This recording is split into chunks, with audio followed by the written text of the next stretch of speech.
করোনাকালীন সংকটে দেশের মানুষ যখন দিশেহারা, কর্মহীন হয়ে পড়ছে, বাড়ছে বেকারত্ব। ঠিক সেই সময়ে মরার উপর খাড়ার ঘা উঠেছে এবারের বন্যা পরিস্থিতি।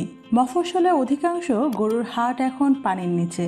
ইচ্ছে থাকলেও বিভিন্ন সংকটের কারণে অনেকেই কোরবানি দেয়া থেকে এবার বঞ্চিত হবে। কয়েকটি গরুর হাট ঘুরে দেখা গেছে ছোট গরুর চাহিদা মোটামুটি থাকলেও মাঝারি বা বড় গরুর প্রতি ক্রেতাদের চাহিদা একেবারে নেই বললেই চলে।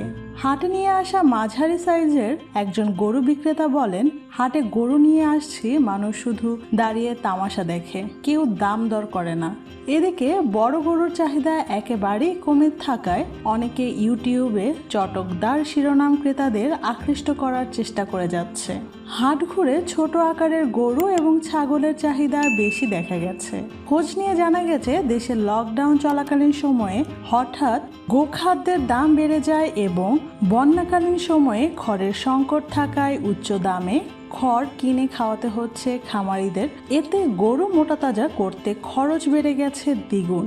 অপরদিকে বড় গরুর চাহিদা না থাকায় বিপাকে পড়েছে দেশের খামারি ও পশুপালনের সাথে সম্পৃক্ত ব্যক্তিরা। আপনি যদি এই চ্যানেলে নতুন হয়ে থাকেন তবে সকল আপডেট সবার আগে পেতে সাবস্ক্রাইব করুন আমাদের চ্যানেল এবং বেল আইকনে ক্লিক করে রাখুন।